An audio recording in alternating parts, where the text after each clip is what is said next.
Hello, everyone, and welcome to Friends of the Force, a Star Wars podcast. I'm your host, Brad. And I'm your host, Sarah. And we are back, baby! We took a little bit of a hiatus after our Remembering Resistance Day event, and we are refreshed, recharged, and ready to go on today's episode, Sarah, because we are talking about the Tempest Runner by Cavan Scott, which is a audio drama original from Del Rey Publishing, and we are so excited to be back talking about more High Republic. Woo! What a time to be alive as a High Republic fan, because we got the High Republic show episode number 5 today as well, which we're going to talk about before we get into Tempest Runner and a couple of other housekeeping items as well. So overall, I'm excited to be back. Sarah, how you feeling? I'm feeling really good. I'm happy to be back. I feel well rested and full of exciting ideas, not only for today, but for episodes for the rest of the year. And I'm really excited to get back to podcasting with you. Yeah, absolutely. It was weird, like not having anything to do for a couple of weeks. Somewhat relaxing because I caught up on a lot of comics and reading, and just to prepare for this episode, especially. So, listeners, notice he said time not talking to me was relaxing for him. No, that's not what I meant. Oh, that's 100% what you meant. That's 100% what you meant. If anything, it's the other way around, because I'm the one that instigates the 45-page Google Doc. So that's true. Listeners, our Google Doc is not 45 pages today, so you won't be here for the next 6 hours. If you have other things to do today, awesome, because you'll be able to get them done. You're welcome. Yeah, only 14 pages this time, so that's great. That's big. We did good. We did good. Yeah. We cut. Yeah. Yeah. So we are so excited because I know Sarah and I really enjoyed this book, and we enjoy audiobooks and audio dramas in general. And Cavan, previously wrote Dooku Jedi Lost, which was phenomenal in my opinion. And we got Afra last year by Sarah Kuhn. And now we're getting this from Cavan again. So it's been really fun to kind of continue getting these sorts of stories year after year. And I hope they continue doing this every single year, because it is a special event. And to see, lots of different cast members involved, and to see that just the production quality that goes into it is really special. And to get it in the High Republic, which is a new era, is especially exciting. I know I've mentioned it before in some of our other discussions of audiobooks, but I really feel like Del Rey has just gone above and beyond when it comes to their audio production quality in 2021, from the High Republic to like regular novels all the way to this audio drama. And oh my gosh, it shows in the drama itself. The production is top notch, just incredible to listen to. So I'm just excited as like a audiobook fanatic. I've listened to a couple hundred at this point in the past few years.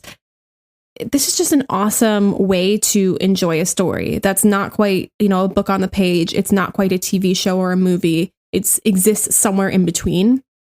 And yet it's still as vivid as either of those mediums. So it's just exciting. And it makes me wonder if we're going to get more audio dramas in the High Republic, or if in the future they'll branch off into other stories like we got with Afra and Dooku Jedi Lost. So I don't know. There's so much to be excited about and to look forward to when it comes to the audio realm.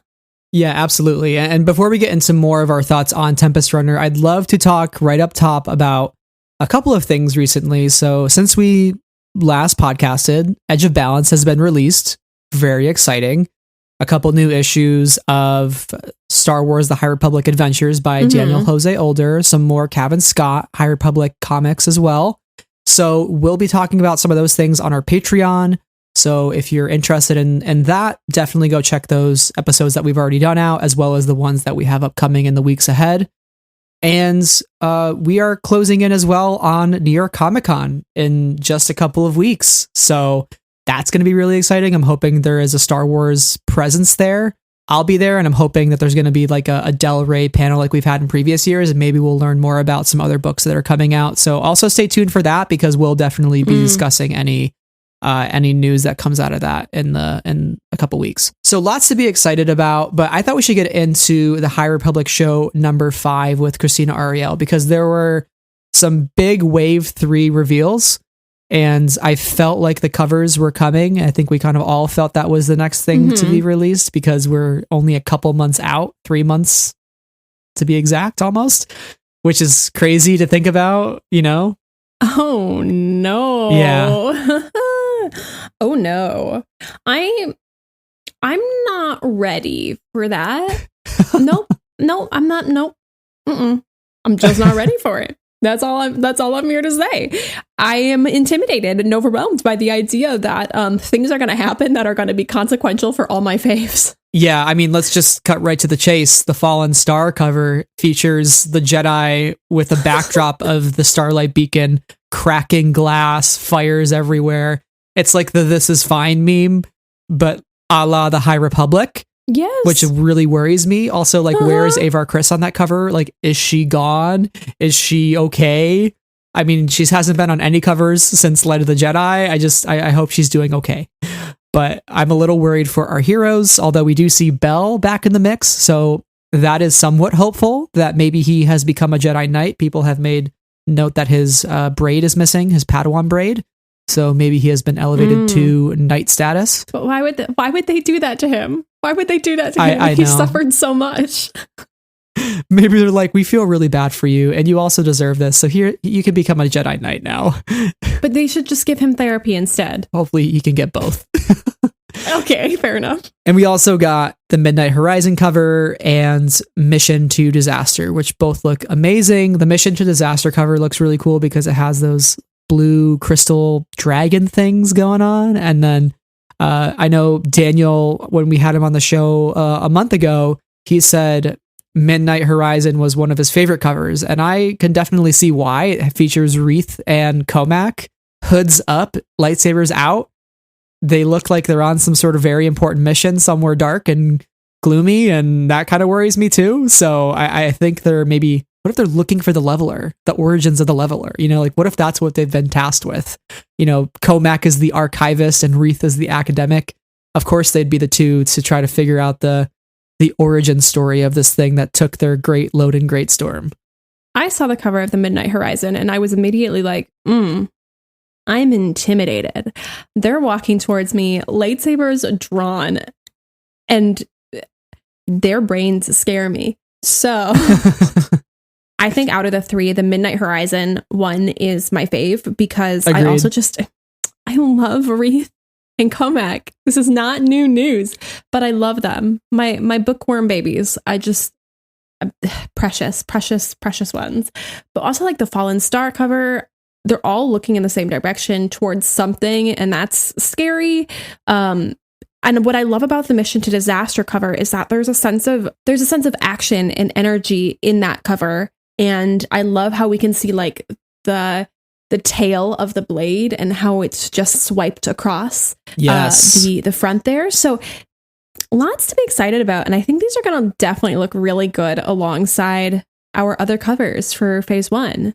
Yes. And we should also make note too, Eye of the Storm featuring Marchion Ro holding a yellow lightsaber in the rain. Sad wet boy, mad wet boy. Where have we seen that before, Sarah? Kylo Ren, The Rise of Skywalker. And we love him. We love a wet Kylo Ren, and we love a wet Marchion Ro. So here we are. Some people, I forgot who, were saying that like this looks like a romance cover if I've ever seen one, and I was like, you know what? You are not wrong. All he needs is like a lady in a pretty dress just like hanging off of him. Right. And it could be called Eye of the Storm. And then it could be in like a really pretty script, and it could be a romance novel set in like super remote. Oh my gosh. Okay, roll with me for just a second. It's gonna be like a romance novel, and it's going to be like set on an Octo sort of location, but instead of it being really pretty, it's just like stormy and gross all of the time.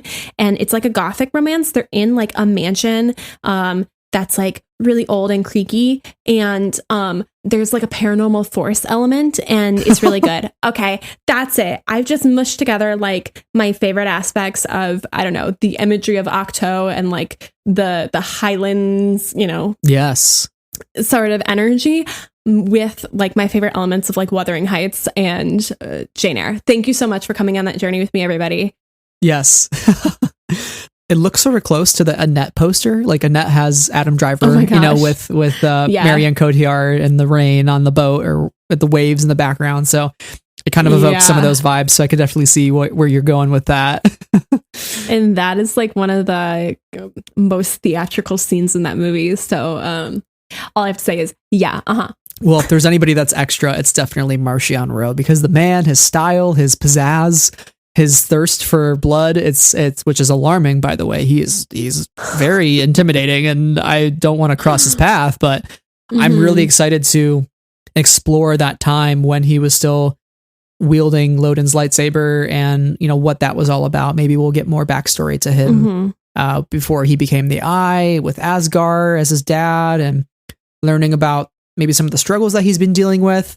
So it'll be interesting to see kind of what Charles does, especially after he wrote The Rise of Kylo Ren, which was another origin story for a villain. So that'll be really exciting. I think it's going to be a great time. Yeah. And then we also got a bunch of other comics, including 2021 annual featuring all the different authors from the High Republic writing in comic form, which is very exciting. I always love when the comics do the annual issue because it's just a big issue packed full of stories that are really fun. And we also got Edge of Balance 2 by Daniel Jose Older this time and Shima Shinya. So Daniel's taken over the reins from Justina, who did volume number 1. I was a little bummed to hear that apparently it's only going to be digital on digital for now. Too. So, you know, that as somebody who is still reeling from the fact that I only own Resistance Season 1 on physical and not Season 2, and now I'm going to only own Edge of Balance Volume 1 on physical and not Volume 2, it's going to really hurt my soul once again. So hopefully that changes, and maybe, I don't know some of the issues facing publishing right now as part of COVID, but I would imagine that plays a part in it as well. But hopefully at some point we can complete our collections, because that's something I'm going to want to have. Yes, and I will take this moment to talk for just like 30 seconds about the supply chain, because I would imagine that it does have a lot to do with supply chain issues and sales versus cost to print right now and all of that good stuff. But basically, publishing is having issues all the way down to paper and lumber.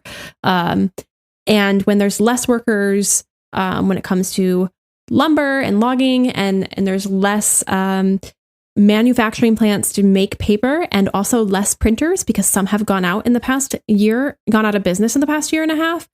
That means there are higher wait times and also higher cost of lumber and paper. And this all factors into why your favorite books might not be on the shelf right now, and why, you know, some mid-list books are waiting for a reprint, and why they might not be in stores. So as a bookseller, it's very interesting to see that happening in our stores. So like, if there is a book that you want right now, whether it be Edge of Balance 1 or anything else, pre-order it, get it from an indie, you know, because that's what's going to help determine the demand for that book.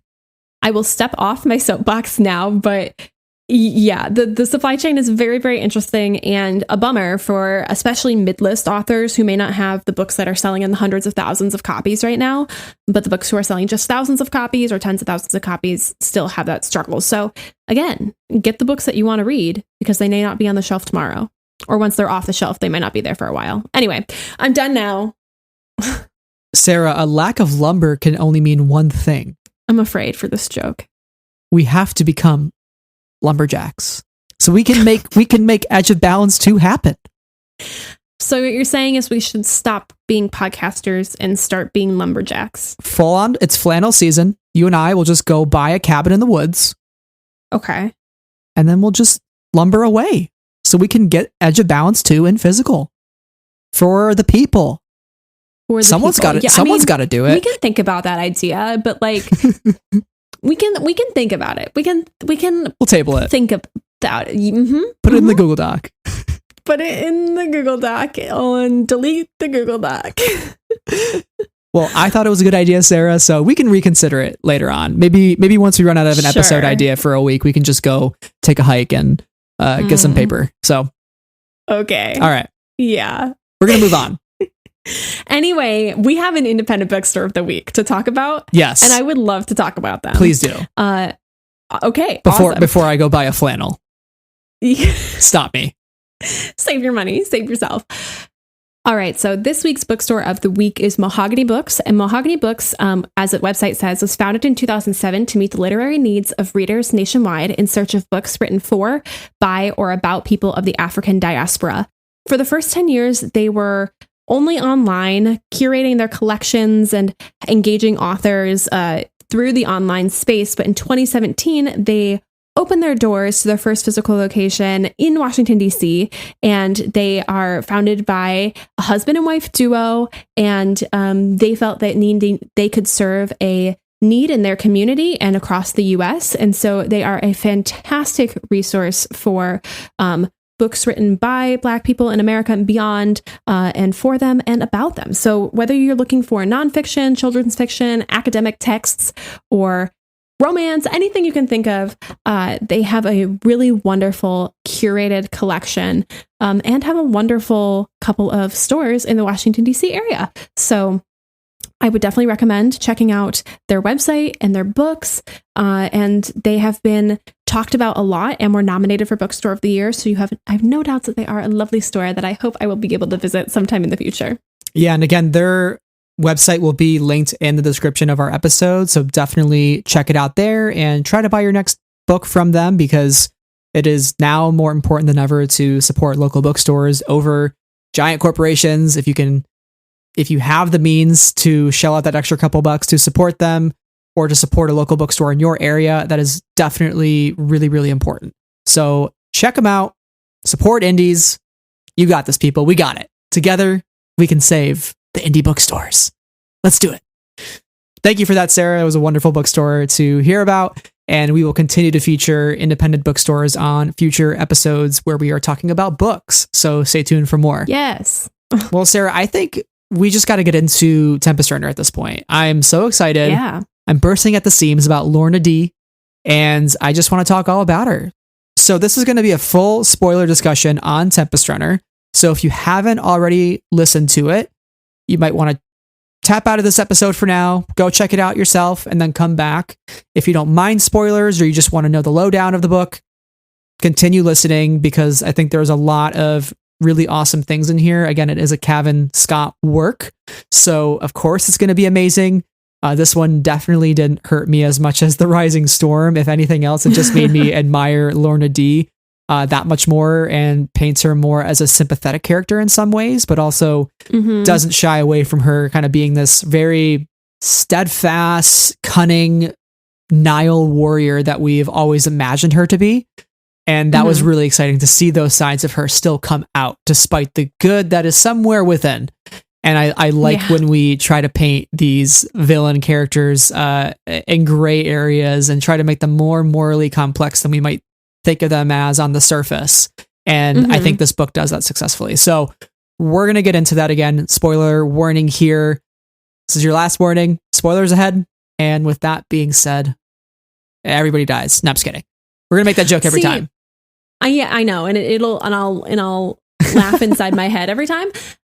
But here's the thing. Now that we're talking about spoilers, now that we've hit that mark, Cavan, we talk about Cavan a lot, and we talk about him killing off our favorite characters because he does, and it's rude.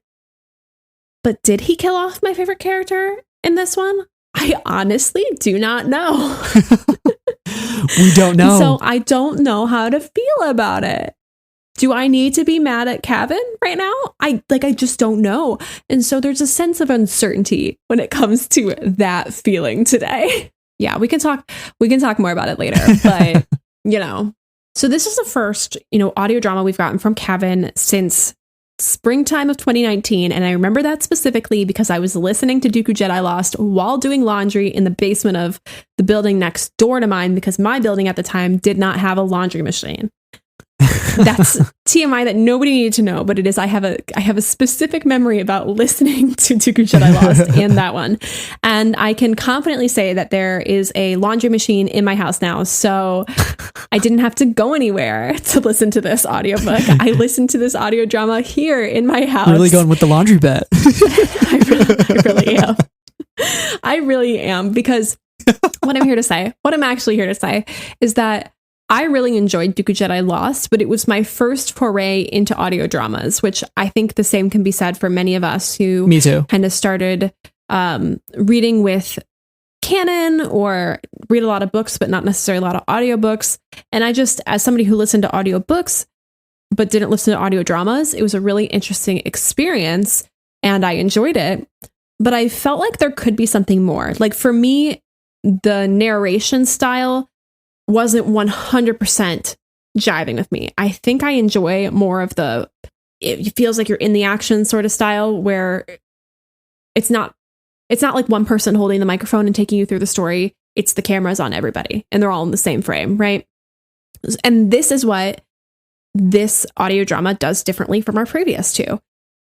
Dooku Jedi Lost obviously features Ventress at the helm and tells as she tells that story, and Aphra very clearly features Aphra at the helm and she tells that story. And here we are. And while this is clearly Lourna Dee's story, we get it kind of from everybody's point of view. So while I think the cast sometimes is perhaps too large, I don't know if you agree or disagree on that one. I did really love the format where we're kind of getting everybody together and it's not being told by any specific person.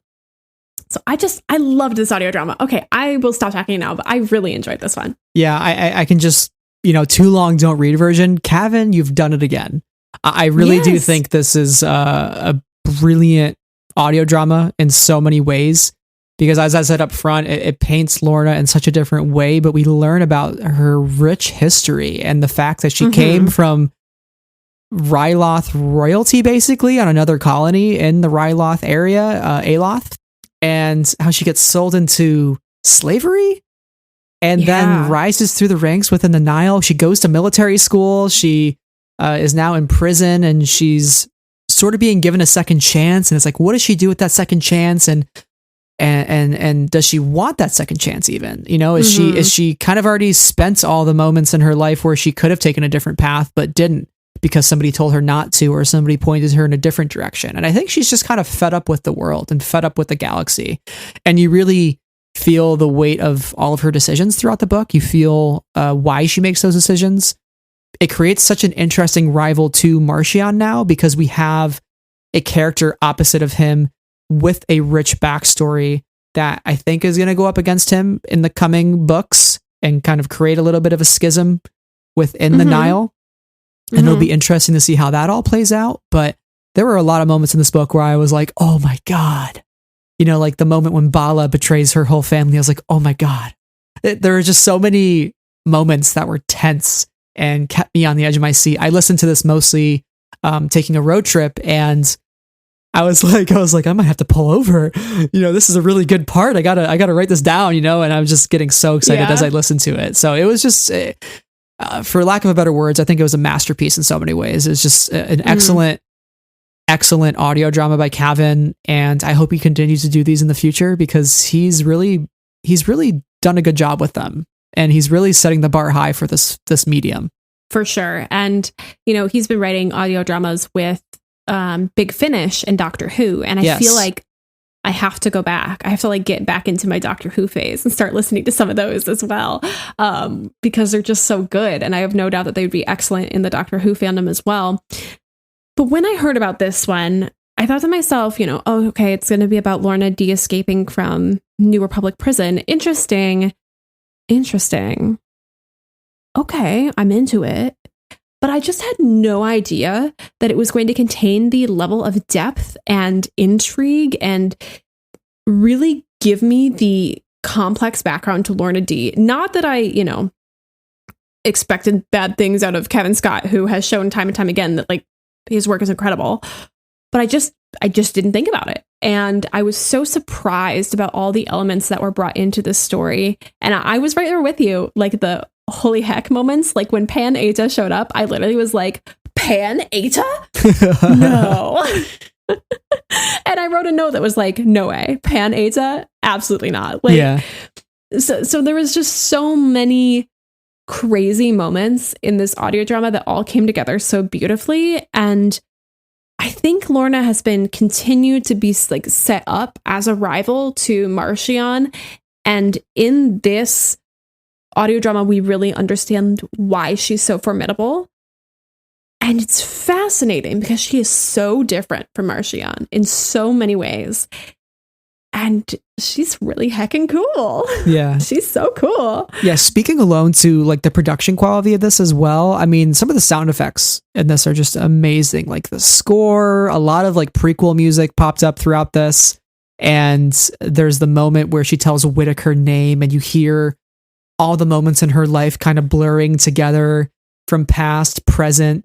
And it's like, she's like saying, Lourna Dee, say my name, Lourna Dee. Lourna Dee, don't you forget it. Yes. And it's like all coming at her at once. And she says like, Lourna Dee. And I was like, that moment alone was just like worth the price of admission for this book. I was just like, that build up, that epic build up to that moment where she is telling somebody within the New Republic at her correctional facility, I am the one you're looking for. And, you know, don't forget the fact that everybody in the Republic thinks she's the Eye of the Nile, right? Yeah. So again, Marchion Ro, an island, as our friend Arzu said when she was on our podcast, he is an island, and here Lourna is kind of taking the brunt of that reputation and what it could mean for her. Although, as you say, if she's going to become a rival to Marchion, maybe she does want that eye position, and maybe things won't change in the eyes of the Republic, you know? So who knows?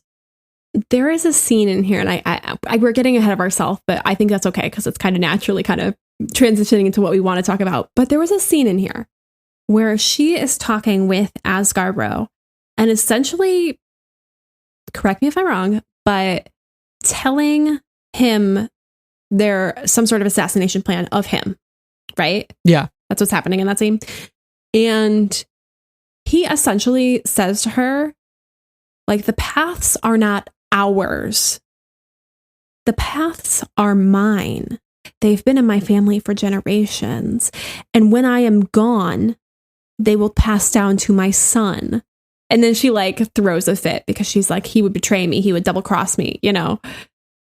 So she has been brought up to perhaps be the next eye, or to be in contention for that. And then he immediately shoots her down before she's able to like really gain any momentum. You just made a face. I would love to know what your thought is. I had a revelation here, because if you're getting to the point of like, does she want the paths? Basically, does she want that power within the Nile? Kind of light spoilers here about Out of the Shadows, but guess who has the paths now? Wait, who has the paths now? Vernestra Ro. And guess who Vernestra Ro's old master is? Stellan Gios. And guess who Stellan Gios fought in the Rising Storm? Lourna Dee. Lourna Dee. So it's all connected here. Again, this is like pure conjecture, but I just had a moment where I was like connecting all the dots. I was like, oh my God, is she going to go after the paths? Because we know Marie Santeca is gone, and she gave that knowledge to Vern. So, oh my God, there's a lot here. There's a lot here. But that moment with Asgar, like you said, is so pivotal because she wants that power. She wants to share it with Asgar. She's like, we could be two. Let's get rid of the Tempests. Forget the rule of three. It's the rule of two. Like we're gonna share these paths and these spoils. It's like, it's just us. And she gets a little ahead of herself, but maybe that's what she's after. Maybe she's going to complete what she started, and she's got to get Marchion out of the picture to do that. These comments about Vernestra. I'm shook. Yeah. Okay. But like, we've talked about how like Vernestra is somebody who could perhaps fall from such great heights, or have something really bad happen to her, because we know she's struggling with her visions throughout Out of the Shadows. She also like is 16 and has a Padawan who is like 15, or you know, right. that they're essentially peers. They are peers, and giving her that sort of responsibility, I don't know how wise that all is. So either she's going to be like the next hero of Hetzal and is going to have this really like epic heroic moment, or he's going to be like, Lourna Dee is going to torture her for the paths. Like, there are two options here. Yeah, I don't want another Loden Greatstorm situation, because that would just not be great. So let's hope that doesn't happen. But you talking about how she wanted those paths from Asgard just made me think of that, and kind of like what the long game for Lourna could be. And I think she does want that eye position. I think she wants to lead the Nile. Like she's somebody who her whole life has been told what to do and has never taken the path that she wants to take. And you know, pun intended, right? Like she wants her own path, and she wants the paths. And I think those paths will allow her to achieve something she's been after her whole life, is like the sense of ownership and the sense of freedom. And it's funny when, you know, up against somebody like Pan Ada, who mentions to her, you know, what do you know about freedom? You basically took my freedom away from me. I have to breathe with this mask on. And I can't believe you've done this to me, essentially. It's interesting what she wants and like what she also was taken away from other people. And that just kind of shows her connivingness and her ability to get what she wants when she wants it. It's just a matter of the right situation. And of course, throughout this, she's in a correctional facility, so it's not the most desirable situation for her, but she's out by the end. So the ball is back in her court. And Marchion Ro, I feel like, is kind of shaking in his boots by the end, because he's like, "Oh, I thought you were dead. This is bad." Yeah. So I think we should take it back like to the beginning and think about her roots and where she came from. I won't lie to you. When in the beginning she's getting interrogated and her interrogator is like, "You from Ryloth?" And I went Pan Ada. I went, Ryloth? Of course, come on. She's a Twi'lek. This makes sense. However, I'm not the smartest, or I'm not the sharpest tool in the shed when it comes to figuring things out before they happen in these books. And so her story when it comes to Ryloth and Aloth were fascinating and upsetting as all heck. Yeah. This brings me to Bala. When Bala was introduced, I was like, a love interest? Yeah, they kiss right away. In this Star War, for a villain? And then it turns out that Bala is an absolute bag of poop. And, we do not like Bala.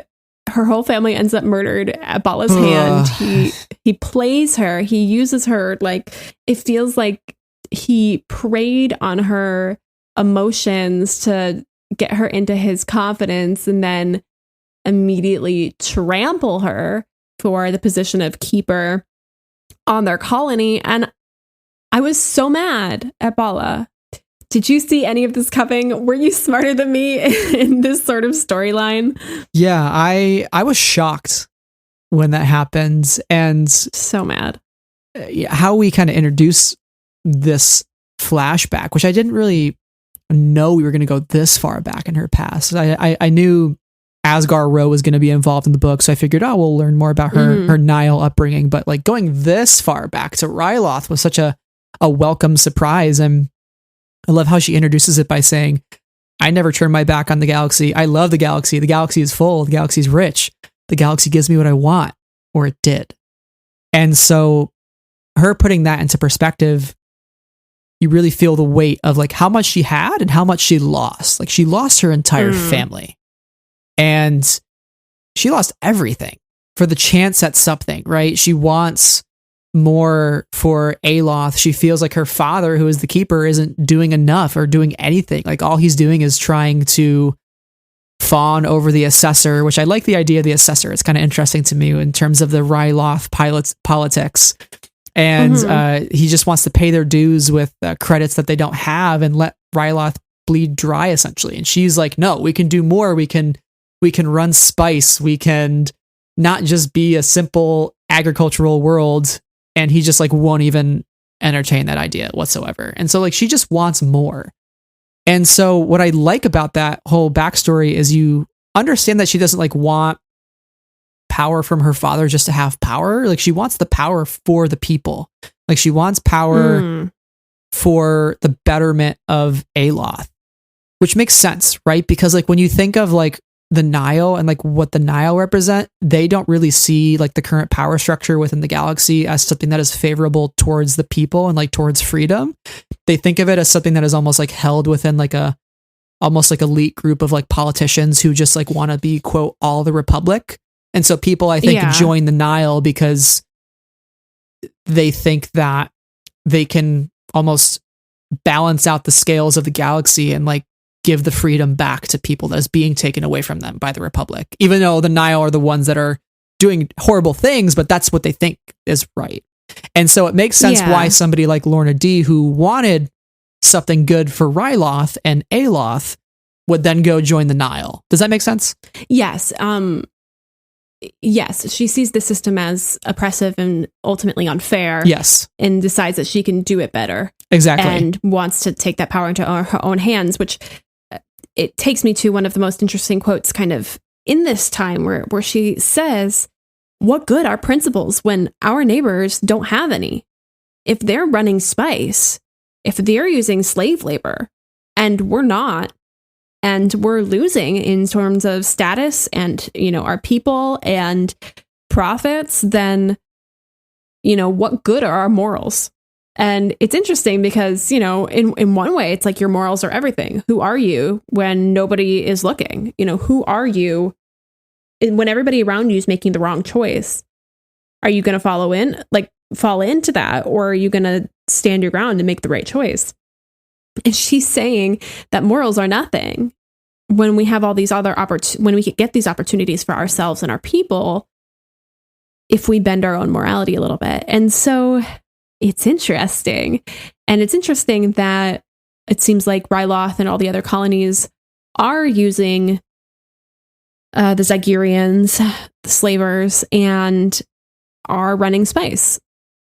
It's fascinating to kind of see how that all plays out. And speaking more to like an oppressive system, at this point, Ryloth is a part of the Republic, and Lourna points out the flaw with that. She's like, Aloth pays taxes to Ryloth, and then Ryloth pays taxes to the core, and then Coruscant gets its due, right? And like, how far out is Ryloth from Coruscant, right? We talk a lot about Star Wars politics and how these like outer rim worlds and the core worlds and the inner rim, and like the disparity there, and like the almost attention that those outer rim planets get. And we even see that still as a problem with things like the Starlight Beacon and like We Are All the Republic. Like all these outer rim worlds are being attacked by the Nile, and they're not getting the resources or the help, like Jordana's planet and Out of the Shadows, right? They're all being delegated to other areas. So it's like, I could see why Lourna feels kind of disenchanted with the system, because she's like, why are we paying all this money to be a part of the Republic when we can do fine on our own? Like we deserve more as people. It's just so heart-wrenching when she tries to basically liberate Ryloth in some way, or at least the way that she sees is fit. And then to have that all flipped on her by Bala, who is somebody that she has trusted, who has just returned home, and she thinks she wants to rule this world essentially. And he just takes it all away and sells her to the Heart Cartel. Like, are you kidding me? Like, yeah, that's wild to me. I was like, men, trash. Bala, that choice was deeply upsetting and shocking to watch play out. And then we see her as a slave, and things are not going so well for her until, right, the Jedi arrive and she's rescued. But once she's rescued, she talks about this in the end, but she's made a project, more or less, of Oppo Rancisis. Hey, Oppo Rancisis, what up? How you doing? Yeah. But instead of, sending her to a foster place or having her come to a particular Jedi temple, Oppo decides to send her to the Karita Military Academy, which we heard about in Out of the Shadows, because Chancellor Yarrow might have also found herself there. So I was very excited to see that pop back up. We know I love a place of higher learning. Right. This is always thrilling for me. And we know you love Auntie Lourna, which is not explicitly mentioned in this audio drama that they meet, but I would imagine this is how they possibly linked up initially, is like through this academy at some point, and maybe she thought back to those days and be like, I gotta get that Chancellor Yarrow lady. I gotta get her to join the Nile. The way I thought about that, like the entire time we were getting her backstory, I was like, Auntie Lourna? The same way I was saying Pan Eta, right? Like, Auntie Lourna, I cannot believe Auntie Lourna. Like, I think us getting this backstory really allowed me to see Auntie Lourna in a different light, and see where she might have been a nurturing person or somebody who kind of stayed in the lines and didn't color outside the lines until she did. Yikes. And then she left the military academy. It's a whole thing. I do want to mention her conversation with Oppo Rancisis that she has over the comm. Oppo is checking in with her. He receives her marks from the academy, and he kind of is wishing her the best and saying, "May the force be with you." And she's kind of going along with it. And I was like, oh, she has like a genuine relationship with somebody. And then she gets off that call and is immediately upset. Yeah. And immediately it feels like that's a phony relationship. And I thought that was really interesting. And I didn't know how I felt about that. And I would love to know your feelings on like her playing Oppo Rancisis at the military academy. Well, she makes this one comment when she's escaping the military academy, and she says, "No one is ever going to tell me what to do again." And I feel like she was always not into the idea of going to this place. And it's interesting when you think of the Jedi and, like when they take Force sensitive children, it's like, do they give those children a choice?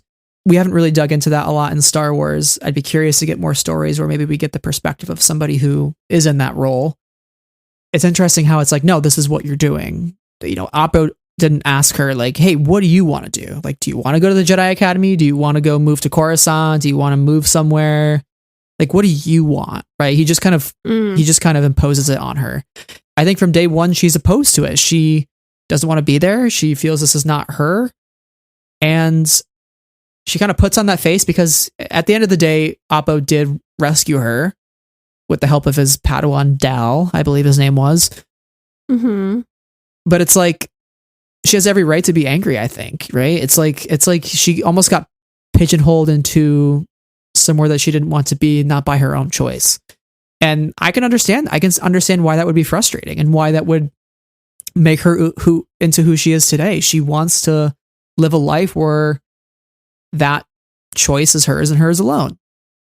Because the one time that she did make a choice, an active choice on Ryloth, everything fell apart. Not by her decision, by the decision of another person who betrayed her. So I think to a quote from Pan when he shows up, this is, I know we're starting with her past first before we get kind of to her present, but Pan says, "Seems to me you've always been running from the past, wearing one disguise or another." And I think she's always been running from that first choice that she made and trying to find a life where she can not have that happen to her, where she's the one in power and she's the one that has control. And the disguises have just kind of been a means to an end, all the different names that she takes on, because ultimately she wants to claim her name as the name that she wants to take by her choice and be who she wants to be and not have to hide that. She talks a lot about how people are like, you're all the same, right? It's like, first there was Oppo Rancisis. He told me I was good or could do better. I could be a better person. And then there was Whittick. And then there was the lady who was the head of security on Starlight Beacon. And you're all telling me I can be better, but like, what if I don't want to be? What if I just want to do what I want to do? I think it really starts with Oppo in some ways.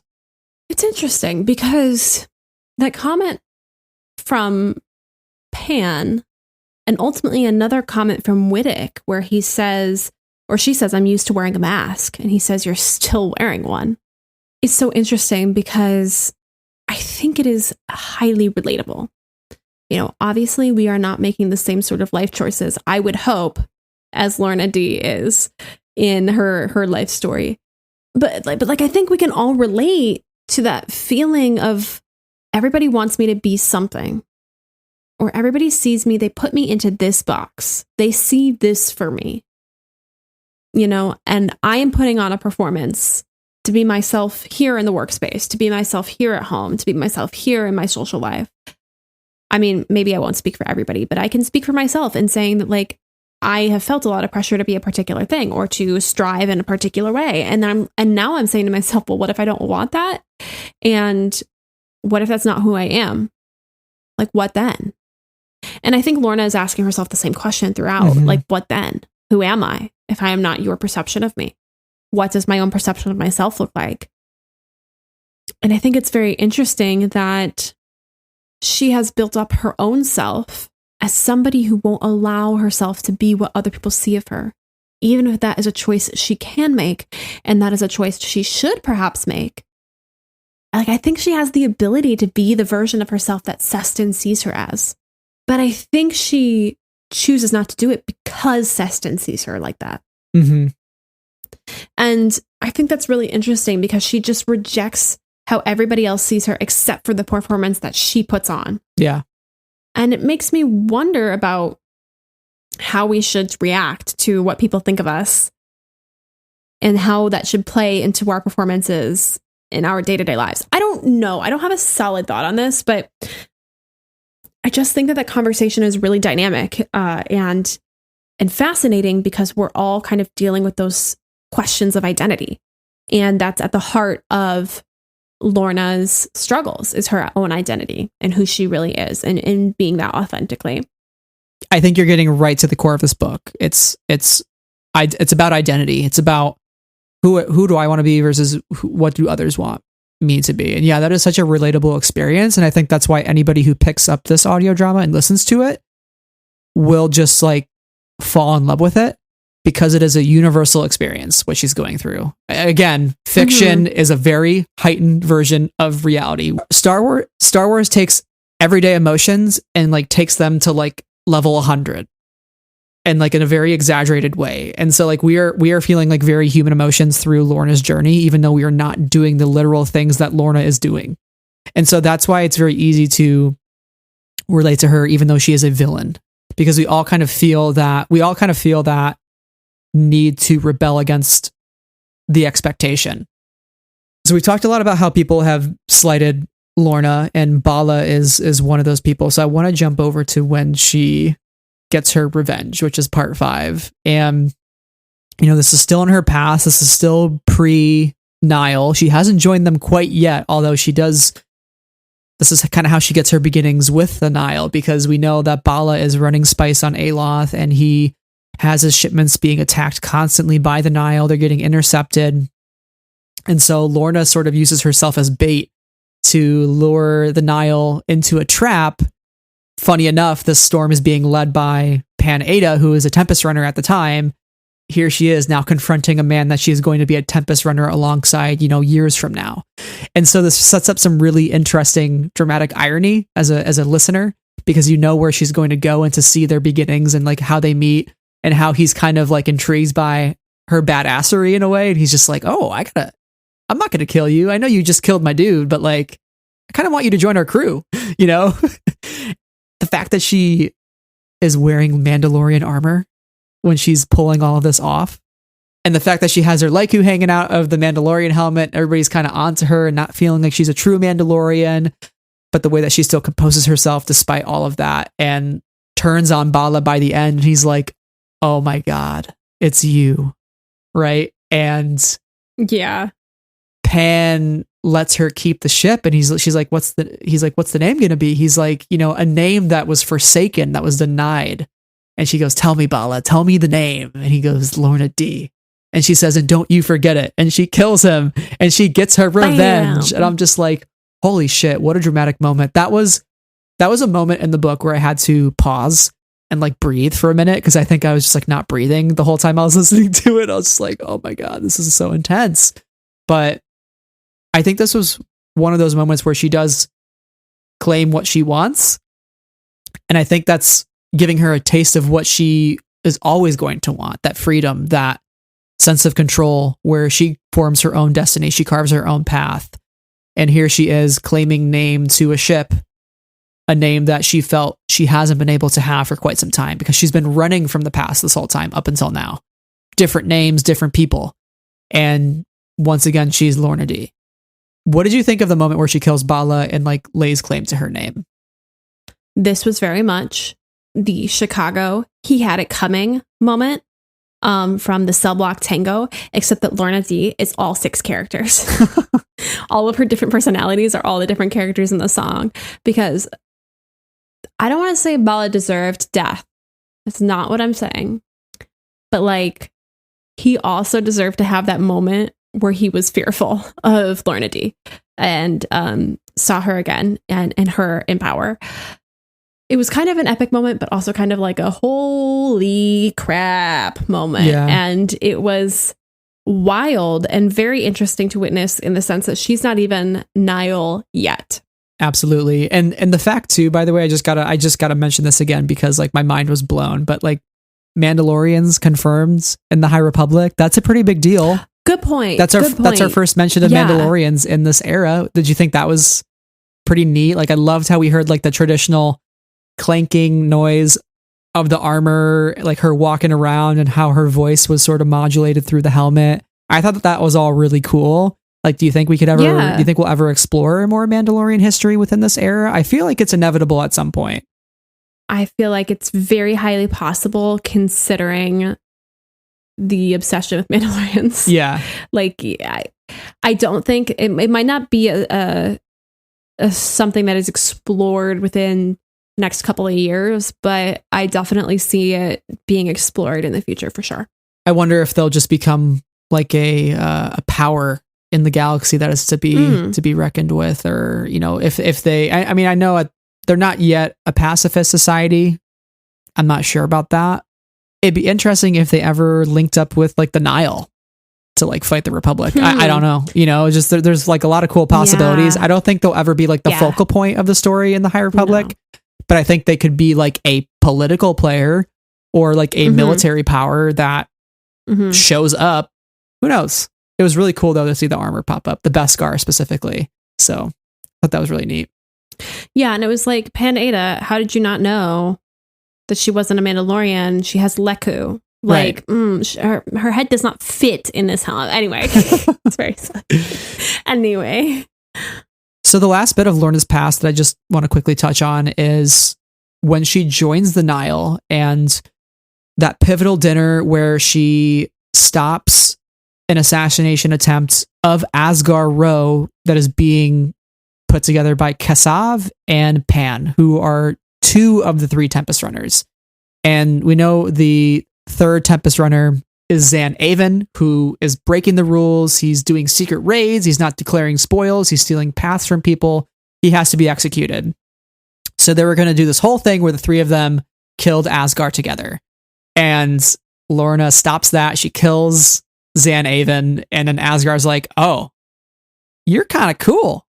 I want you to be the next Tempest Runner." Everyone's like, "What? That's not the plan. That's what is going on," you know? And they kind of hold this over Lourna's head for a bit, and they understand that she is Asgar's prized possession, which again fits into this whole idea that Lourna has never really had that freedom because like she just feels like she is Asgar's.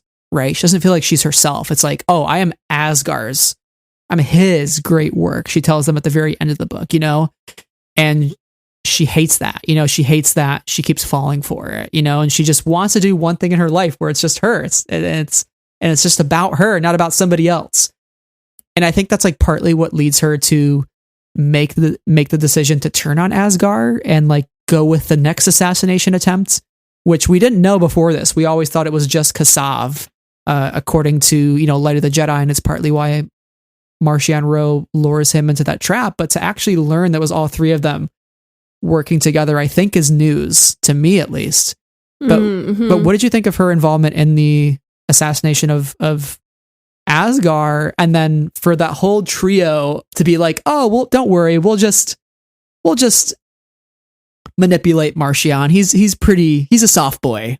He'll listen to what we want to do." And then he's like clearly not about that. And they're like, "Oh shit, I think we miscalculated." Yeah. It's interesting because Lourna is definitely, you know, the project, the prized person of Asgar, somebody who he feels that he can trust in a way. But she is so frustrated by him after they have a particular conversation that she like destroys the whole comm unit or something along those lines. She gets destructive, a la Kylo Ren, you know, lightsaber on the unit. It's gone. And everybody's shocked. So it's fascinating to watch her rise and try and navigate this new system and kind of witness the repercussions of her naivete in a way. And all of their naivete towards who really Marchion is and has not yet presented himself. I think she doesn't trust people ultimately because they're, as much as she is putting on a performance and wearing a mask, so is everybody else. Right. Yeah, and I feel like the Nile kind of teach her not to trust anybody even more because everybody's out for one another, right? I mean, the fact that Asgard's like, listen, I'm keeping the paths. I know you and I just talked about that earlier. I'm going to keep the paths, but we're going to stage a raid against the Togrutas. And guess who's going to rat out Kassav and Pan? You are. And she's like, I don't want to do that. That's, I mean, she doesn't tell him that, but she's like, this is insane. That's going to ruin my reputation in a way, in some ways. You know, it's going to put me in the crossfire. Why should I take that bullet, right? So again, here is somebody telling her what to do, and she's like, no, I'm not going to be told what to do. I'm Lourna Dee. I'm above that. It was really fascinating to watch her rise so quickly through the ranks. And then to now, you know, fast forward to present day, she's in a Republic prison. She is considered the Eye by the Republic. Everybody thinks that she's the leader of the Nile, and she's hiding right under their noses. Little do they know. You know, they capture her in the beginning of the book. They bring her in, and she's just another cog in the Republic's system, the carceral system. And so I think there's a lot to discuss here in present day, and I'd love for you to kick it off by talking about the actual restitution and like what that's all about and like how it kind of fits into Lina Soh's great works. The restitution is on a never-ending journey traveling through the galaxy. They will learn construction, engineering, agriculture, and medicine. They rebuild settlements around the Republic, and they get 3 credits every day to pay for food and refreshments, contacting family, and some leisure activities. That is a paraphrase of the speech that Wittek gives once this new group of prisoners arrives on the restitution. When I heard this, I was like, this is pretty much floating jail. That's fairly analogous to situations in our real world. And it's very interesting because Wittek and the Republic see this as something really positive, something that will help fix people, to make them, you know, productive members of society. But also, Lourna doesn't see it that way. She says, all of you, so proud of your prison, so proud of your correctional vessel with its programs and rehabilitation. You actually believe it, don't you? All the lies about this ship, about the Republic, that it's somehow better than everywhere else. It's all a veneer, Wittek. You see that, don't you? You see that it's just fresh paint on rotten wood. And I was like, oh, spicy. Because what I get from Wittek is that he's really honest, and he does believe it, and that he's honestly believing in the system. And he doesn't think that the system is bad. And I don't think that he's wrong in some ways. He's like, if I teach people skills, if I mentor people, it will help them to become better citizens upon their release. I think that is a positive. However, when I say that this is, you know, floating jail analogous to our real world, unpaid prison labor, or, you know, very low paid prison labor, 3 credits a day to do everything, right?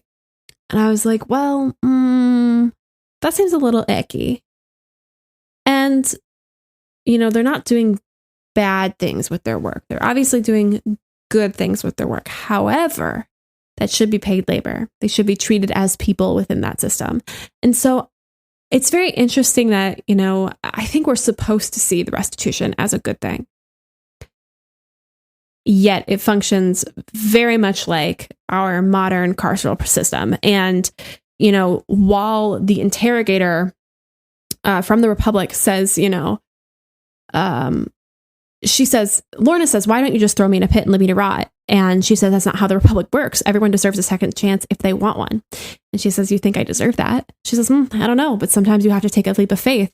And that's what you are, Salcross, my leap of faith. So she clearly sees this as a system that will help her. Wittig sees this as a system that will help her, and he's ready to spend that one-on-one time with her in order to make that happen. But it's not all shiny. It still is a sort of fresh paint on rotten wood. So my question to you is, what kind of thoughts did you first have when we entered the restitution setting? And what did you think of this work, or this great work, and this place, and Lourna's perception of it? There's definitely a mix of emotions, because it's something that's meant to do good by the Nile and turn them into productive members of the Republic, and that are good people now, right?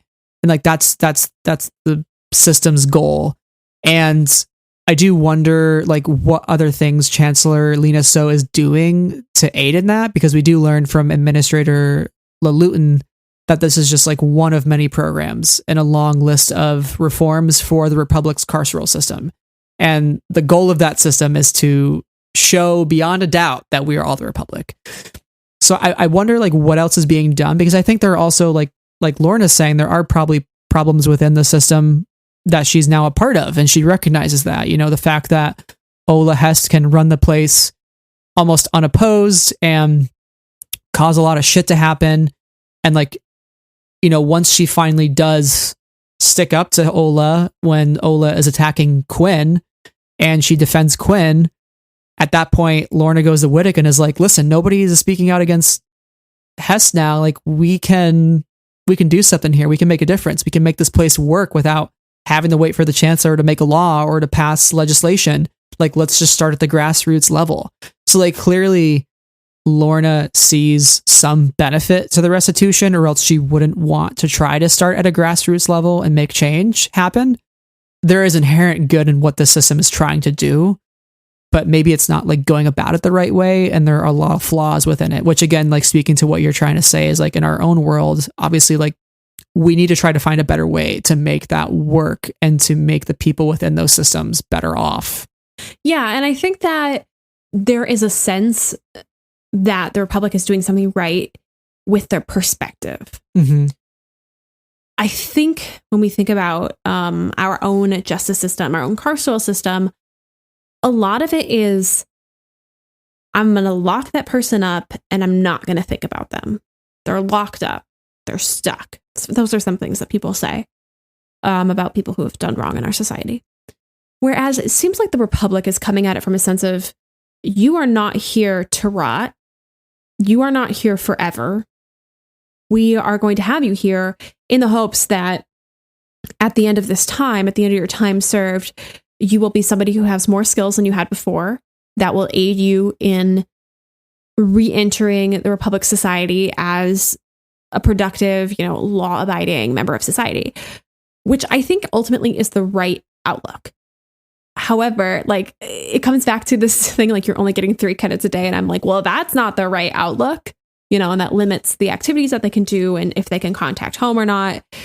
So I definitely see the positive in the system, yet I am still somewhat skeptical, as Lourna is, of its benefits as it stands. And so I think this is a complex conversation that I hope we will continue to have through other High Republic stories about what the Republic is getting right and the Republic is getting wrong, and the places where it's a gray area about what is right and what is wrong. And I'm no expert in this topic. It's something that I find fascinating, know a little bit about, studied a little bit academically, and appreciate learning about, because it helps me to understand, our society better. But it's definitely a complicated one. Yeah, when you put it all in with the other great works that Lina Soh is doing to try to create a better Republic for everybody, is she achieving that vision? Like, is she doing the right things? Is she putting the right systems in place? And it's like, is the Republic Fair a good thing? Is this carceral system as good as it could be? Is the Starlight Beacon a good thing? Like we keep asking all these questions every time a new great work is created, because the characters within this story are holding her accountable to her actions. Tia Toon is holding her accountable to her actions and like what she's passing and what she's doing. And so like we have to ask ourselves, like, what is the right way to do it? And there's a lot of problems with the Republic, even though it is the High Republic. There's still plenty of problems to go around. I think going back to an earlier point you made, you mentioned the comments about like, let's do something grassroots that Lourna says. And I think that is a central problem within the Republic, right? The sense that Lina Soh is the chancellor for like trillions and trillions of different species across a vast galaxy, attempting to create things that will help everybody and create things that will benefit everybody in some way or another. But there's no way for her to know everybody. There's no way for her to have an understanding of every single culture there. There's perhaps not even a way for her to understand all the dominant cultures in the Republic. And so her comment about like, we can do something grassroots to fix this place, that sort of energy is necessary in order to see the flaws that somebody at the top who is looking down from a bird's eye view can't see.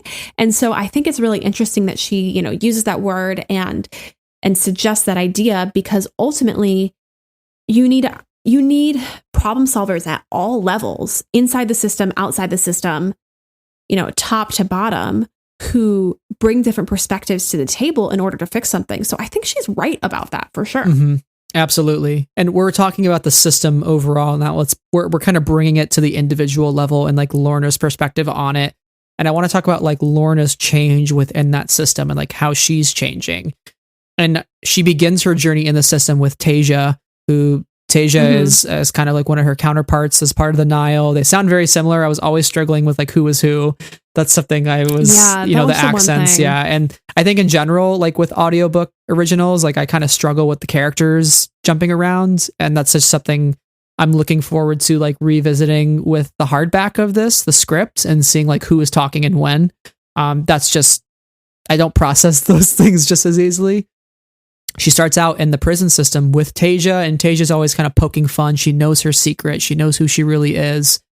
Can Lourna keep running from her past with somebody there that is holding this against her? And like, can she truly form a new path on her own? And like, can she try to be a better person when she knows that somebody in the system could bring it all down at any moment? And so she has this one conversation with Whittock, and I think it's like when she's at her most vulnerable, and Whittock says, I've lost track of the people I've seen on the ship. I've also seen that look before. She goes, what look? The look in your eyes, Sal. You're hiding something. Is that a surprise? This is a prison. People have secrets. And then Whittock says, yeah, people do have secrets, but sometimes secrets are what keeps people locked up. Not the ship, not the blocks, not the cells, the bars here in our heads. And Lourna's like, you're a good man. And I know Lourna acknowledges that in her past, she would exploit that to elevate herself in some way, but here she is not really sure how to react to somebody being nice to her. But I liked his comment about the fact that, there's bars here in our heads, and it made me think of Chirrut from Rogue One, where he tells Cassian, I sense the prison that you keep goes wherever you go, and it's like right here in your head, basically, to Cassian. I'm not doing that line justice by Donnie Chen, because I know he says it a lot more eloquently than I did. I think he says like, I think the prison that you have, you take wherever you go, or something. Mm-hmm. I saw that parallel. I'd love to hear your thoughts on that quote from Whittock about the idea that like, maybe it's that your perception determines your reality sort of thing, that like you can have secrets, but also don't let those secrets keep pulling you back. You can grow beyond those mistakes from your past and be a better person. You don't have to hide in the shadows. Yeah. I think this is another one of those conversations that, as I was talking earlier about the idea of identity and, our expectations of us versus how we see ourselves in the world. This is something that goes right along with that. And I think is so deeply relatable because, we've all made mistakes. We've all probably carried things around that don't make us proud of ourselves or make us embarrassed. And wow, do I feel that? Tell us how you really feel, Sarah. That's why I went to therapy today. I'm going next week. Everybody should do therapy. It's great. But anyway, I thought that was so interesting. And that's where I started to track this conversation and essentially transcribe it till the end of part 5 here. Because it's a powerful conversation, because ultimately it's true. And right after, she says what I think is the best delivered line in the entire thing, which she says, "Under all that metal, looking up at him, Panada, I really thought it was the end. And for the first time, I welcomed it." I didn't do it justice. Listen to the audio drama again. It's good. And I think that's so interesting because she sees this, prison in her mind, and she's carried it around with her, and she's tried to run from it. And in that moment, she kind of accepts her limitations, and also perhaps understands that there's a way out, even if she's not considering the correct kind of way out in that moment. And I just think that her having this conversation with herself is very interesting, and not only like prescient to this other story in Star Wars that you mentioned, Brad, but also just to our own world and our own feelings, because we're all people, we all struggle. But again, I think I mentioned it early in the episode, but I will just say my favorite line, other than the one that I thought was brilliantly delivered, but she says, "I'm used to wearing a mask." And he says, "You're still wearing one." And so this conversation with Whittock kind of takes a couple of different turns, but he genuinely believes in her in a way that I think is very powerful, and in a way that I wish we could all genuinely believe in somebody. And even if it's not necessarily possible in that same way in our real world, we can all strive for that. A quick shout out, by the way, to Jessica Almasy and Dan Bittner, who play Lourna Dee and Counselor Whittock. Just 10 out of 10. 10 out of 10. Absolutely. I think for me, the pull for the story was that relationship. I thought that was the most interesting aspect of this whole story. Mm-hmm. By the end of it, there's a lot of questions. Like, is he dead? Did she kill him? It's interesting because by the end, she thinks that he was doing this for himself, because she finds out that Whittock was on the way out due to medical discharge. So it's almost, she thinks that almost he wanted this because he wanted to leave on a high note for himself, right? But I really do think his intentions are good. And yes, I think it's one of those stories where you go into it, a character goes into something with an intention. It's almost like a rom-com, right? I'm trying to think of those traditional love stories where somebody gets dared to go on a date to do something, or go on a date with this person, and they go on a date with the person because of the dare, but then they end up falling in love with that person truly. But then the other person finds out the only reason they went on a date was because of a dare, and they're like, "How dare you?" No pun intended. Yeah. And they're like, "Why you never told me this from the start?" And they're like, "No, but I was gonna tell you. About it." But no, you didn't. Too late, right? So it's that for some reason this side character revealed it at a party in public, and now we're all screwed because I can't explain myself in private and explain what happened. And this is the plot of any contemporary romance novel. I love it. It's a miscommunication there in the end. Brilliant. There's also the plot of He's All That on Netflix, starring Addison Rae, and I regret watching that. I gave it half a star on Letterboxd. I wish I could give it 0 stars, but spent your time doing that. Anyways, but my point is, I think maybe Whittock went into this for selfish reasons potentially, and then as he talked more to Lourna and saw who she was, he was like, "Oh God, actually no, I really want her to be better for her. I want to try to help her." Possibly. I think maybe that's where he ends up. I'm not sure how you feel, but he says this one quote, and I'll turn it over to you. He says, "Sometimes I wonder what good we do. Yes, we rebuild and we put things right, but then things like Arbra happen more often than you think. I honestly believe that things were getting better. The galaxy was getting better. I believe what the Chancellor said, not just about reforms to the prison services, Starlight Beacon, the Republic Fair. I was going to Value to meet, he was going to meet his sisters and his kids and nephews. And that's gone. All of it. I have to believe it's worth it. All of this. I have to believe there is a way out. I see something else in you." And Lourna says, "You all want to see something in people. You want to hope, but believe me, I'm not the person to give it to. I'm not the person to put your trust in." So I think that quote, he is speaking more broadly, I have to believe the system is right. But I also think there is a layer in there where he does actually see something in her. I don't know. It's it's a really complicated relationship, because I think it's a bit of both. Sure. I don't know if I think as cynically about Whittock, because he's specifically in a role where his job is to attempt to rehabilitate. I'm not cynical about him. I think Lourna, to be clear, I think Lourna is cynical about him. And like, Yes, I agree, understand because- why she would have that perspective, but I don't agree with her perspective. But I do wonder like what the motives are for Whittock. Yeah, we don't get his point of view, which I think is a little bit of a shame in a way, because I think that he is definitely the most interesting player in this book outside of Lourna Dee. I feel that I'm not as cynical about it. And I don't think she's as cynical about his personal intentions until the end. Right. When he says he was about to be medically discharged. I think he's quite genuine in his interest. I think she's initially cynical of the whole idea of it and then is cynical of him. And it's disappointing that she feels that way, because like I do think his intentions are generally honest. Yeah. And again, I don't know if he's dead or not, which if I knew whether he was dead or not, it would affect how I feel about Lourna Dee at the end of this book. We'll talk about it in a second. But yeah, I don't know. I really think that together they made an interesting team. And then if you notice, they start calling each other by their first names towards the end of this. He starts calling her John. I think that's the name she's saying. Did you hear that as well? I think as so, John? Yeah. Okay. Because I heard it as John and I was like, she's calling him John. And he's calling her Lourna. And that's where Seston is like, Lourna? Who's Lourna? And I was like, well, now you've done it, Whittock. like good job. But I think it's really interesting that if I may transition towards kind of the action that's happening here when Pan Eta comes back and is like ready to get his revenge before he dies.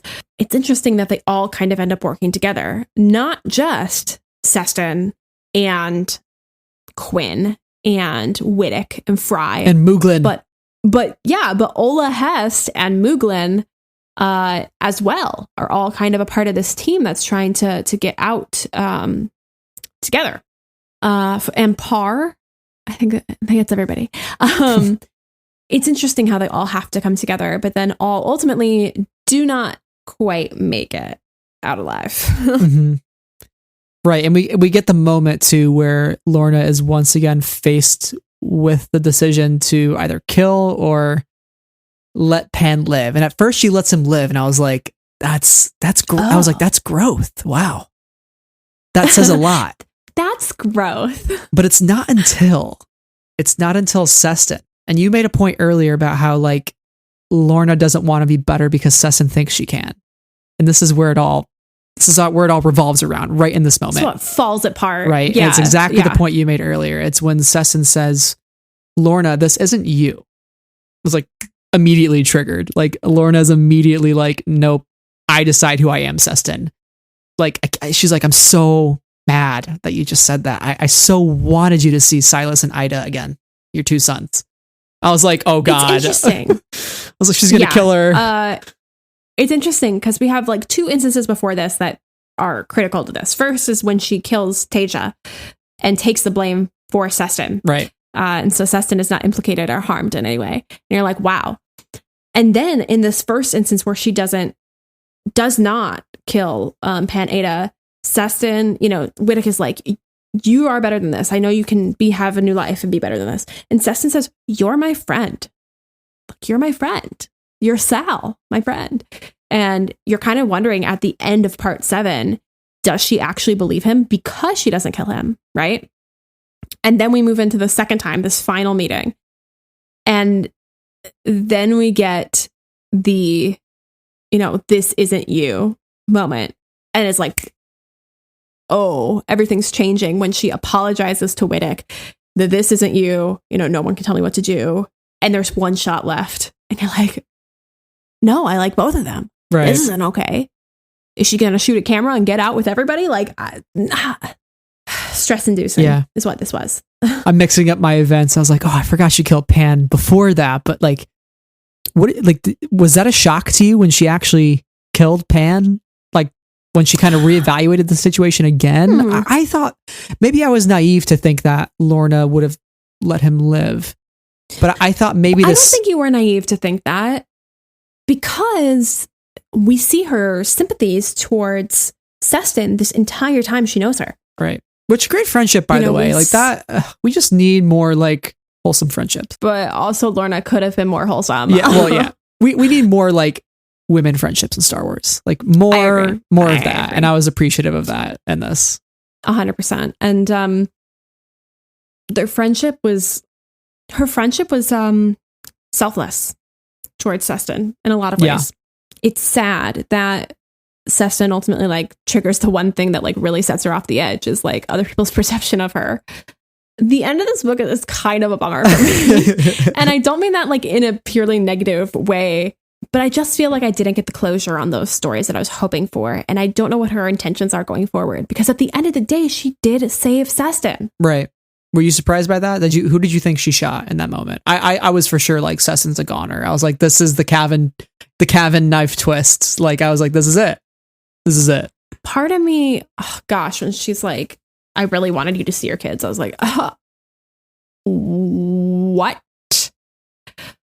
But part of me like really thought she shot the camera and was like, let's go, guys. But we don't know. And when there was an escape pod with one person in it, we didn't know if they were alive or dead. I legitimately didn't know. And I was like, thank God that it was Seston. Because if Whittick is dead, he was kind of going to die anyway, because he was like, you know, terminal to some degree. He was getting medically discharged. And I'm not saying like, you know, that it's a good thing that he potentially died at all, because I'm clearly upset about it. But I'm like glad that Seston has the opportunity to visit her children and have that closure in her story. I don't know. I guess my question for you, kind of throwing it back at you and coming from that point, Seston says that she believes Lourna Dee is gone. Do you believe she is honest in saying that? Or do you think she's covering for Lourna after all that happened? I was thinking about this, and I came to the conclusion that she is covering for her friend because she knows the person Lourna could be, and she doesn't want to potentially put her in harm's way to not see that potential come through. She wants to give her a second chance.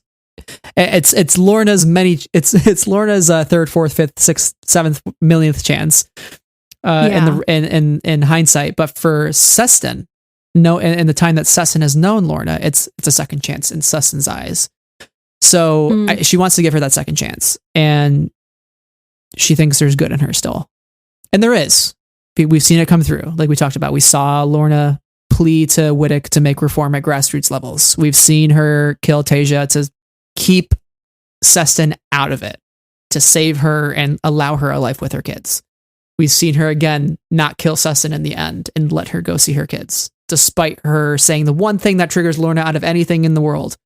I think she knows exactly what she's saying there and what she could be implicated in. Yeah, it's interesting. I just don't know where Whittick is. I just don't.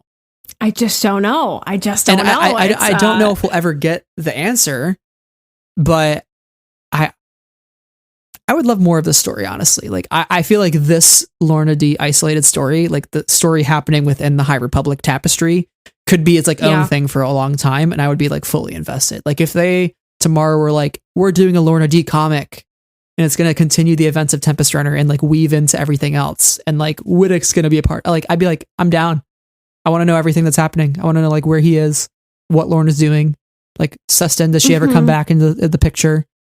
Does she join the Republic military? Like, what happens with Seston? Like, I just don't know. I just don't know. Imagine like a friend's hopeful second chance, like love for somebody, right? And not in the romantic sense, but in that, like, when you love someone so much, you have to let them try. That's selflessness in a sense. Lost Stars, but like she's in the Republic and Lourna Dee's like leading the Nile, and there's just like this like, what are you doing? And she's like, what are you doing? It's like, I believed in you. It's like, I believed in you. And like, I live for that stuff. So I would love to see it because I live for it. Like that kind of energy. It's like where it's like you see that love in the other person, but you know they have to go their own way, and then you meet up again. You're like, oh no, this is going to be so dramatic. Yeah, I don't know. I would love that story continuation. I think that'd be very interesting. But I very much appreciate the hope that Seston and that Whittick have in Lourna to still, after everything, potentially make the right choice. And I think that's a pretty bold hope. And I really appreciate seeing it. And I don't think it's a foolish hope. And I think you could say, well, that's a naive hope. That's silly. Clearly, this person is never going to change. But that's the kind of hope that I hope for. I'm saying hope a lot, but like that's the kind of hope I wish to see for us as people. So I appreciate seeing it in my fiction. Absolutely. The world is bleak enough. Let's have some hope in our fictional worlds. Exactly. You know? Well, I think that starts to close us out here, Sarah, and let's look at the future of Lourna. So we kind of asked, like, what happened to some of those other characters in the end? Well, we know you have Storm Quinn, Cloud Mooglin, which, by the way, I love Mooglin's, like, whoa, like kind of like great name. Yeah, it's awesome. What do you think Mooglin is? Mooglin like a jelly? Like I imagine like Mooglin's like the sounds that were being made with Mooglin, by the way, at one point it was like horrifying, like the slurpy sounds, and like that was the one part in the audiobook that was like nails on a chalkboard for me, but everything else was great. But we see Lourna make her return, and Zetar, who is the new Tempest Runner in place of Pan at the end of Rising Storm. We learn about Zetar actually in Out of the Shadows. Oh. Ro talks about the fact that he's like, I have something more effective than the paths, or he makes that comment, which I imagine he's talking about the leveler. And Lourna comes into the picture and is like, Zetar, let's discuss the terms of your allegiance to the Nile. And like, to me, it sounds like she's thinking of splitting off, like making like a splinter cell. The idea of a splinter cell group feels like something that Lourna might be inclined to create apart from Marcion, like a competing eye, which could be really interesting. Like the Nile seemed to be pretty battered and bruised. So to divide them even more, and you have two competing eyes and they're going up against each other for like to be the dominant Nile group. Like what's the Republic going to think of that? So I think that's what the future holds. And I think Lourna is going to be like one of the dominant players. And it's the irony of it is that the Republic thought she was the eye, and now she is truly going to be the eye, but just of a different group. And when the Republic learns about Marcion, they're going to think that he's the imposter. He's the imposter eye. The irony is dripping here. The irony. The eye. I'm pointing to my eye. Okay, anyway. Do you think that this schism is going to implode the Nile in phase 3 in some way? Ooh. Are we talking phase 3 or wave 3? Oh, wave 3. Wave 3, it's phase all 1. confusing. I mean, we know the Drengir are defeated. That's something we forgot to mention up front. It talks about in the intro. The Drengir are gone because we know the great progenitor is currently imprisoned on the Starlight Beacon, which, like, Jedi, why did you think it was a good idea to put the Queen Drengir in prison on the Starlight Beacon? Like, on your beacon. And now I see this cover with flames and cracking glass. I'm like, what are you guys doing? You brought this on yourselves. I love them, but they are just so dumb. Just so stupid. Hey, they're like, oh, look at this abandoned station with these creepy 4 statues. Let's just take them. Let's bring them to Coruscant. What could go wrong? Let's bring them to the temple. Yeah. Then no problems here. Just kidding. Let's put them back. It's bad. It's really bad, you guys. So with the Drengir out of the picture, the leveler into the picture, I just don't know what's going to happen with the Nile, because I feel like they have to be a big player, a big key opponent throughout all 3 phases. Although maybe that's not the case. Maybe that's only phase 1 and there's another opponent lurking around the corner, especially if we know that this all leads to the rise of the Sith. So I don't know. I do think maybe by the end of it, both sides are going to be completely like shattered in some way. I feel like the Nile are going to be kind of shattered. The Jedi are going to be shattered. The Republic with the loss of Starlight Beacon is going to be shattered. And we're going to go into phase 2, which I believe is Trials of the Jedi. It's going to be a moment where everybody's going to be tested. And not just the Jedi, but like literally everybody, like Marcion, Lourna, Chancellor Lina Soh, all the Jedi, everybody's tested in this phase for phase 2. Yeah. That's where I think we're kind of heading, but I think the Nile will always be around, maybe just not as like organized as they might have been to start phase 1. Yeah. I think it'll be really interesting to see it all unfold in, as you said at the top of this, like less than 3 months or 3 months-ish. Oh my gosh. Again, I'm not ready. Guys, slow down. Sarah needs to breathe. All right, to close out here, as we always do, we have our odds and ends, things that just didn't quite make it into the conversation, but that are excellent nonetheless. And we have a super short list this time. I imagine we'll have more to say once we can dive into a print version of this story. But Brad, kicked us off with the first thing that you found. So right in the beginning of the book, on the station that is getting attacked by the Nile, one of the people on there talks about something, I believe, that is called a tar scanner. And it detects objects coming out of hyperspace. Could it be, Sarah? Could it be? Could it be? Are we on Kevin Tar Watch right now? Because I think we are. Kevin Tar Watch. Oh my gosh. Kevin Tar Watch for the tar scanner. Where is he? Is he okay? Is he safe? Is he healthy? Is he drinking enough water? Kevin Tar. We do know that he is still alive because I think he is mentioned at the end of Rising Storm. So I think he's like off in the Hetzel system. But yeah, I was just very excited to see something possibly named after Kevin Tar. Again, I have to see the print version because I don't know how things are spelled. So that'll kind of indicate to me, which is why you said, we'll have more later down the line once we actually see the words on the page. Yeah, and then we can make connections we made necessarily here. Yes. My thing is we hardly talked about part 1 of the story because we really focused in on Lourna and her story. And she's not super present in part 1, but you know who is? Pan Ada. Just kidding. It's true, but you don't figure that out until the end.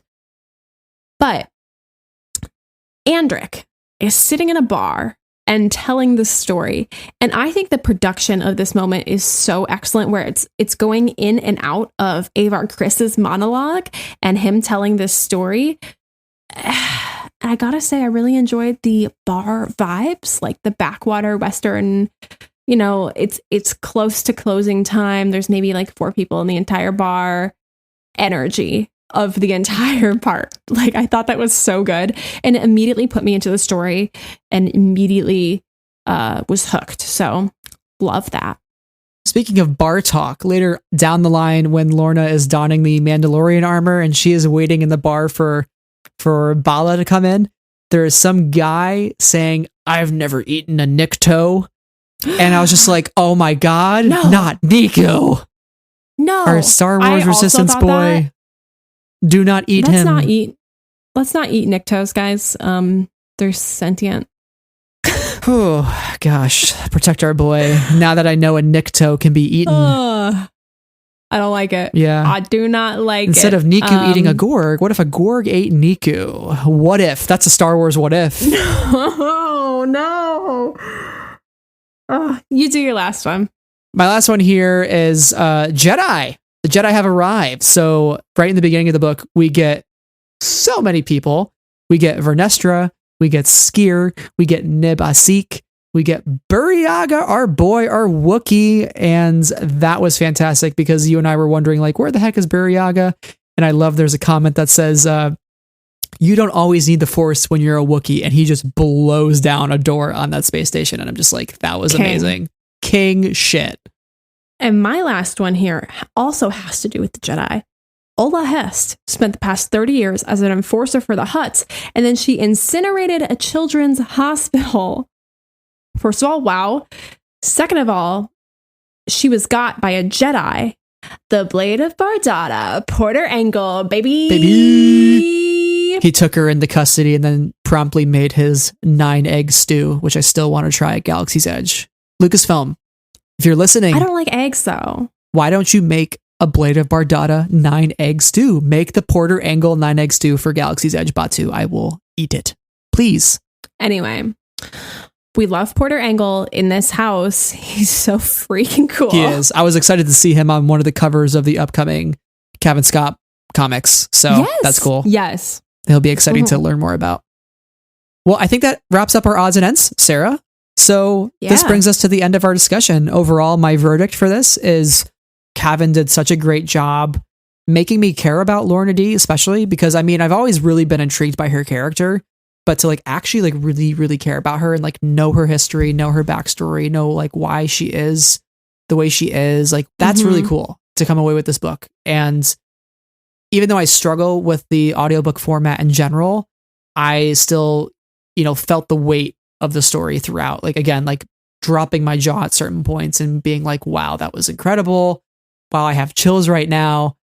It was amazing. I love this book so much. Yes. I'm excited to revisit it in the hardback format when it comes out in script form. I imagine around the time of Celebration. We'll see. Who knows? Maybe earlier than that. Like that. So I have to pretty much agree with everything that you said. I think for me, this was the best one to date. I really enjoyed the change in focus from the narration perspective to kind of like a full cast perspective. I also am really looking forward to getting to read this again in a print format where I can dive into some of the spellings and locations that I might have not fully caught on to.